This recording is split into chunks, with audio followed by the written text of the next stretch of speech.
लेकिन ये साला कर क्या रहा है यहाँ पे। হে হাই এভরিওয়ান, আজকে আমরা বানাবো কদবেল মাখা। এটা হলো 17ই ডিসেম্বরের ভিডিও। আগের দিন যখন এক্সাম দিতে গিয়েছিলাম তখন আমার বান্ধবী বাড়ি থেকে অনেকগুলো কদবেল এনে দিয়েছিল।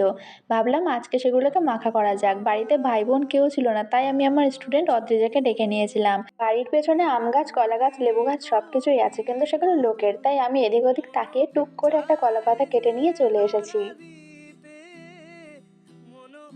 একটা একটা করে কদবেলগুলো ফাটানোর পর বুঝলাম কদবেলগুলোর এখনো বয়ঃসন্ধিকাল আসেনি। বেচারি অদ্রিজার মনটা খারাপ হয়ে গেছে, ও কতটা এক্সাইটেড ছিল।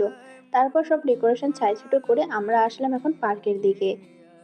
পার্কে এসে মন ভালো করে অদ্রিজা এখন বাড়ি চলে যাচ্ছে, আর আমি বাড়ি ফিরে কাঁচা কদবেলগুলো দিয়ে এরকম একটা আচার বানিয়ে ফেললাম। তোমরা যদি বলো তাহলে অন্য একদিন এই আচারের রেসিপিটা শেয়ার করব। এর আগের ভিডিওতে একটা বোন কমেন্ট করে বলেছিল, দিদি আমার নামটা একটু ভিডিওতে নাও, আমার নাম ঈশানী। তো দেখো ঈশানী, তোমার নাম আমি ভিডিওতে নিয়েছি।